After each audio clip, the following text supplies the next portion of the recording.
Hi guys, this is handset.com and I'm here with the Motorola Pro, an alternative to the Nokia E series devices and to the BlackBerry phones, as shown by its QWERTY keyboard. That's pretty comfortable, although it seems cramped at first sight. This can be considered a mid-range phone. Its price is about $250 or so. It's got a pretty elegant design. As you can see, it's got a chromed edge, so a metallic edge all around the device. That gives it an elegant look. Well, let's see what this device is about. First things first, it was launched in the USA way before Europe, so Europeans had to wait about half a year to get it. It was already outdated. For example, it has Android 2.2 Froyo, so it's outdated when it comes to software. Other than that, it's a pretty thick device, 11.7 millimeters in thickness. It weighs 134 grams. It's got this QWERTY keyboard that looks really nice.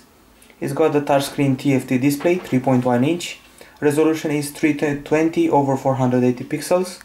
It also has a micro SD card slot, 8 GB memory card available bundled with a handset. You also get HSDPA connectivity, Wi-Fi, DLNA and Bluetooth as usual. The CPU inside this handset is Texas Instruments OMAP 3620 1000. It may be a complicated name, but all you need to know is that it's a 1 GHz CPU. Doesn't matter exactly what flavor it is. At the back we have a 5 megapixel camera with autofocus, dual LED flash, geotagging and 480p video capture at 30 frames per second. So not very impressive. There is no secondary camera for video calls. As I said, this is Android 2.2 Froyo that we're running here. Maybe we'll get a Gingerbread update, who knows.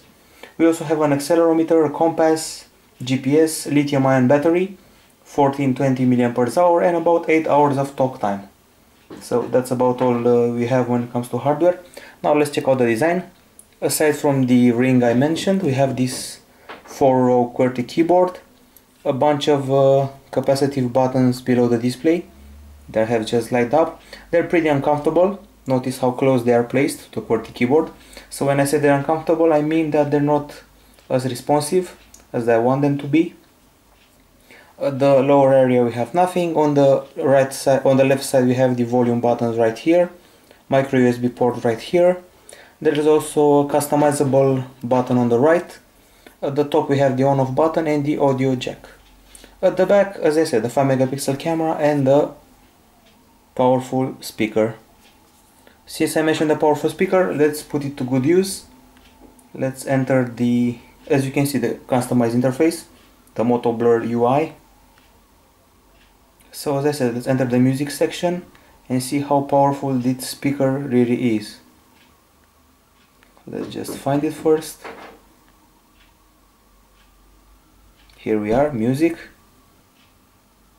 There are a bunch of options available here. We have My Music, Radio, Music Videos, Community, Song Identification. It uses a special system to recognize songs. It's not Shazam, it's not Track ID. It's something else, it's another system. So here it is, the Song Identification. It uses SoundHound. You might have heard of that. But let's move to My Music, try to listen to a song and see how the speaker behaves. Let's try this one and see what volume we have.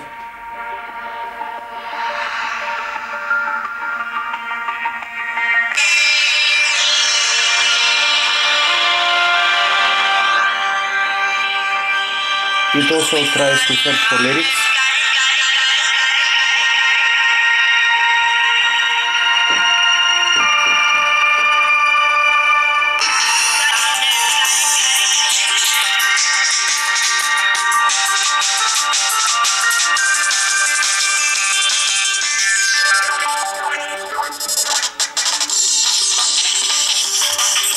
Okay, enough about that. Here are the internet radio stations that are available in this music application. You have the top stations section with techno and whatnot. You can search for music videos, use GoTV. There's also a pretty cool feature called Music Maps. Playing near you, playing in USA, Los Angeles. Let's see what's playing in France, Paris.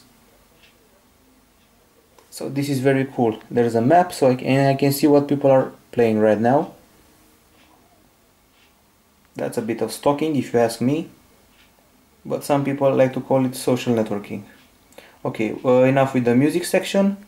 Let's turn a bit to the web browser, see how it behaves, and let's try to load gsndon.com and see how the keyboard is behaving. So I'm going to write the address. You see me typing right now. People have been complaining that this keyboard is pretty cramped. Well, it seems to be working just fine for me. And let's try to hit gsndon.com. As you can see, the screen's brightness is impressive, even on half brightness. And let's try to pinch to zoom. The web browsing experience is pretty decent. You can also turn the device in landscape mode and it will serve its job perfectly. Here we are. Okay, so now back to the multimedia section. Now it's time for some video playback. I've installed some special software since it didn't want to play back the videos I had. So I'm using MX video player and you're going to see a trailer of the movie Unstoppable. Here we are. Cars of hazardous chemicals. We're not just talking about a train. We're talking about a missile the size of the Chrysler building. I need to know where that train is. We're not exactly sure. You're not sure? We'll find out. Watch out! It gets worse. I've got 150 students coming in on some field trip on track 16. Train that size going that fast will vaporize anything in front of it. We have been told to anticipate an event. Okay, enough about that. And continuing the multimedia area, we have the camera. That's certainly not impressive, not for this price and not for this device. As you can see, the lag showed up a bit and I'm using this USB stick taking a picture. Don't expect anything special right here. So here are the options. We have the scenes, auto, portrait, landscape, sport, night portrait, sunset, macro, steady shot. There are some effects available: black and white, negative, solarize, red tint, green tint, the flash, and then there's the video capture. Well, in the video capture area you get 480p as I had 30 frames per second, and the options are right here. So you also have some settings here for the camera. As you can see, picture resolution 5 megapixel, video resolution, quick upload, face detection, shutter tone, and a bunch more. Okay, enough about that. Let's see what else we have here. As I said, the Moto Blur UI is present, as you can see through these widgets. So if I keep the screen pressed, I can see a bunch of Motorola widgets that will be shown on the screen right now. I have the calendar, date and time, messages, picture frame, and there is a nice social networking area, of course. It integrates my Facebook and Twitter statuses. I can see what people are saying. It's not very good with eye candy, but it does its job. Shows me what people are saying, and I can also access it from the applications area as a full-fledged application, provided that I find it. So it's pretty hard to get around this list of apps if you're not used to it and used to such a small screen. Here we are, the social networking area. This is where I can see what people are saying on Facebook and Twitter. Also, this device offers us a task manager that's updating right now. It comes from Motorola. It came pre-installed, but I'm using the good old advanced task killer to solve all my problems. As you can see, in the interface we have 7 home screens that I can personalize. We have this weather app that does its job just fine. And there's also a note-taking app where you can take down stuff, excuse me. So if you want to add another note, this is where you do it. You can edit it. If you want to get cookies, for example, I wrote get more cookies. Autocorrect is on, so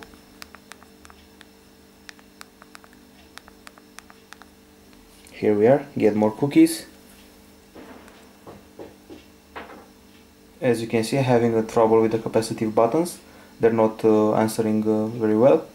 Here's the calendar that I have synced with my Google account, and it can list monthly calendar, weekly calendar.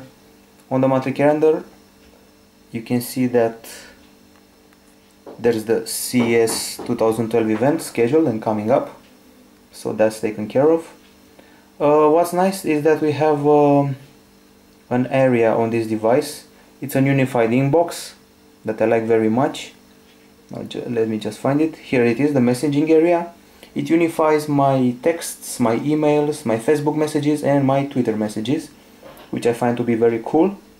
And in case you don't believe me, here are universal inbox. This universal one integrates everything I get via social networking and anything else. Of course, we also have maps, Google Maps. Here it is on the 3.1-inch display. It looks reasonable, don't expect anything big. You can also see coffee places, restaurants, if you want. Pinpoint them on the map.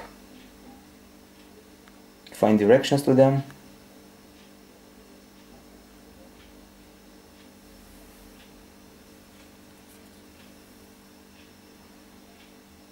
So I can follow the route to a certain street. It's searching for GPS right now. It says that walking mode is in beta, so here's the trajectory to reach the coffee shop I found. Okay, other than that we have the usual Gmail, the usual calendar that I've shown you. We have a 3G mobile hotspot feature, Moto Blur account. There is a contact section, a long list of contacts synced from Facebook and my Google account. Here they are, lots of them, listed by letter, as you can see. There's also that dialer that you can see right here. It's on screen. We have recent calls, list of contacts, favorite contacts, as usual on our. We have DLNA available right here. We have a file manager in case you want to access your files easily. It seems to rely on Quick Office, or I just pressed it wrong. Of course, we have Android Market. We have a media share function that seems to be interesting. It helps you share files between your phone and other devices, so you can play videos on your TV if you want, even with this tiny device. There's something called phone portal, so you can share stuff, as you can see right here, manage content from your PC. You simply plug and play everything easily. Other than that, I must mention one feature that I find was interesting, the one that allows you to resize widgets. So for example, if I want to make this widget smaller, I just did. That's pretty cool, and it shows up in Android 4.0 as well, so it seems that Motorola was ahead of its time. Also in this lower area you can get to call people, and you can get to see the contacts faster with this dock area if you want to. I got used to the name dock, so that's why I said it. Well, other than that, I guess it's time to see the apps I have installed on this handset. Of course, I have YouTube, in case you're wondering. Let's hope it loads. So here we are, this is YouTube. Works just fine on this device. Now let's see what we have. We have Avast, an antivirus. Smartphones are getting more and more smart, so that's why it's good to have an antivirus. We have a virus scanner right here. I can scan now if I want to. And also it works pretty fast. I don't have that many files, that's the secret. No problems found. Other features, we have a privacy advisor. Shows me what apps can track my location, those that can read my identity, like accessing my mobile number, serial number, other data, ones that access my contacts, so I can see where I'm vulnerable. I have an application management, that's pretty detailed. I can order stuff by title. I can access, for example, the dialer. Just giving an example here. See how GPS signal lost. it seems that the GPS application is still searching for my route. So let's exit it. Okay, as I said, I can tweak applications from Avast just like a normal manager for apps. I also have a firewall If you're paranoid, I wouldn't recommend using it, so you know what kind of trouble appears when you play with firewalls. These are the apps I can block. I can block them on Wi-Fi only, 3G only, so it's a pretty cool feature. So also there's an anti-theft function.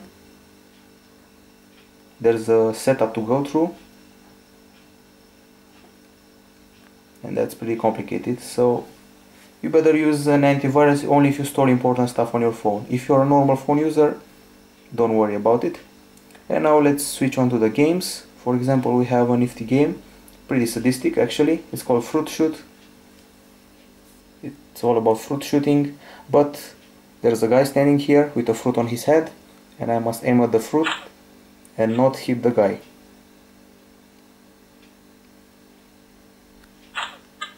I seem to have missed. As I said, pretty sadistic. If you hit the guy in the neck or the belly, he will bleed. This game is recommended for people over 18 or 18 years of age, since it can get pretty bleedy. But during time, you'll get the apple right. Okay, another game, one that's more constructive, less destructive, is the City Builder. Don't expect much graphics from this screen. It's a small screen, so you won't be playing any HD titles on it.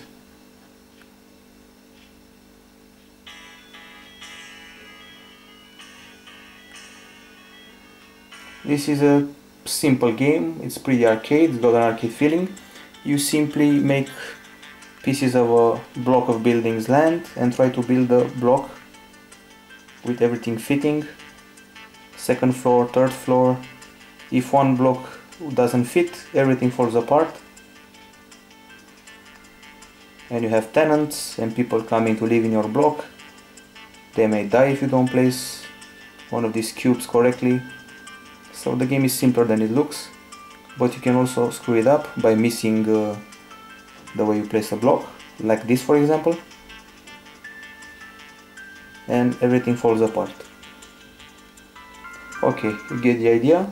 Now to the conclusions. This is a QWERTY phone that rivals the BlackBerry series. The talk quality is very good, the audio quality, in case you're wondering. As you already heard, the volume of the music is great. The keyboard seems a bit cramped, so that may be a problem for people with big fingers. The capacitive buttons are pretty hard to use, I didn't like that. The camera is not that good, so if you want quality pictures, forget it. This is a business phone in the real sense of the word, an older business phone with Android 2.2 Froyo. The keyboard you'll get easily used to, I guess. And other than that, it provides a pretty good business experience. It manages your calendar, your contacts, allows you to socialize, play some games, but don't expect a multimedia powerhouse, since this is not the case. Okay guys, this is Motorola Pro. Hope you like the review, and I'll see you soon on gsmdom.com.